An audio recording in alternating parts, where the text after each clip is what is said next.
ધોળકા નગરપાલિકા વિસ્તારમાં ઉભરાતી ગટરો તેમજ તૂટેલા રસ્તાઓ અને પાણીની લાઇન લીકેજ બાબતે ધોળકા નગરપાલિકાના વિપક્ષી નેતા, ધોળકા શહેર કોંગ્રેસ સમિતિના કાર્યકારી પ્રમુખ તેમજ અમદાવાદ જિલ્લા યુથ કોંગ્રેસના પ્રમુખ દ્વારા વિરોધ કરવામાં આવ્યો, જેને લઈને ધોળકા નગરપાલિકા પ્રમુખ દ્વારા બીજા દિવસે પ્રેસ કોન્ફરન્સ કરીને કોંગ્રેસના કાઉન્સિલર તેમજ કોંગ્રેસે કરેલા આક્ષેપોને ફગાવ્યા હતા। તેમણે જણાવ્યું હતું કે ધોળકા શહેરમાં તમામ રસ્તાઓ ચાલુ છે અને હવે કોઈ જગ્યાએ ગટરો ઉભરાતી નથી। ધોળકા નગરપાલિકા પ્રમુખના નિવેદનને લઈને કોંગ્રેસે વિરોધ નોંધાવ્યો હતો। નગરપાલિકાના પ્રમુખનું પુતળાનું આંખે પટ્ટી બાંધી તૂટેલા રોડ તેમજ ભરાયેલા ગટરના વચ્ચે ઊભું રાખવામાં આવ્યું હતું। વિરોધમાં મોટી સંખ્યામાં લોકો જોડાયા હતા। નામ દાયમાં હાર્દિકસિંહ છે। હું અમદાવાદ જિલ્લા યુવક કોંગ્રેસનો પ્રમુખ છું। અમે 2-3 દિવસ પહેલા નગરપાલિકામાં સ્થાનિક પ્રશ્નો લઈને યુથ કોંગ્રેસ NSOએ અમે સંયુક્ત કાર્યક્રમ આપ્યો હતો।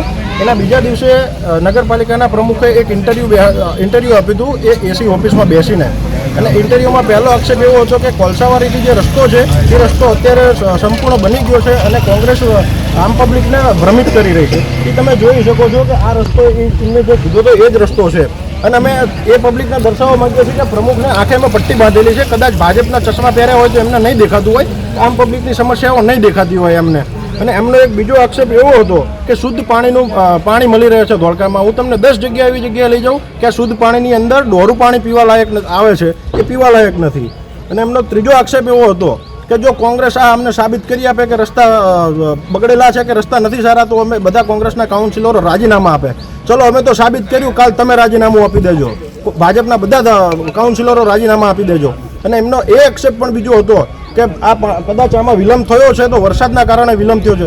વરસાદ બંધ થયા આજે 1.5 મહિનો થયો છે। 1.5 મહિનાની અંદર તમારે જે સોસાયટી ઊભી કરી સોસાયટી ઊભી થઈ જાય। આમને કામ કરવા નથી, પબ્લિકને ભ્રમિત કરવી છે, પૈસા ખાવા છે અને ખોટા આક્ષેપો બંધ ઓફિસમાં એસી ઓફિસમાં આ બેસીને આક્ષેપો કરવા છે।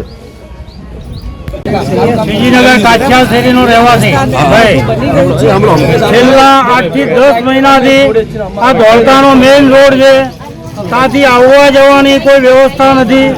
ટોટલ ધંધા વ્યવસ્થા બધું જ બંધ છે। આ વિસ્તારની પબ્લિકની શું દશા થશે એ કોઈ વિચારતું